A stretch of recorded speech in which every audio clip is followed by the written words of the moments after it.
Hi నమస్తే YouTube family అందరికీ. ఇది ఎక్కడ చెప్పండి? ఇది హాస్పిటల్కి వచ్చినాం ఈరోజు.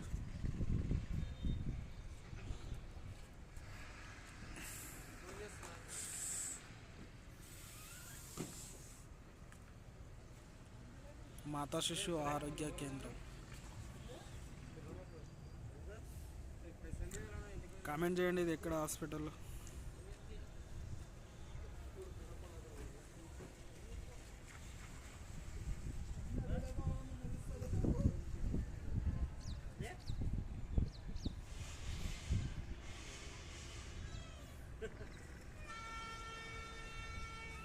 కొద్దిసేపు అయితే ఇంకా జనాలు ఇంకా ఒకరొకరు లైన్ కడతారు. ఇప్పుడు జర తక్కువ ఉన్నారు. పొద్దున్నే వచ్చినాం. ముందు వచ్చినప్పుడు మస్తు మంది ఉండ్రు. ఇంటికి పోయేటికల్లా బాగా లేట్ అయింది.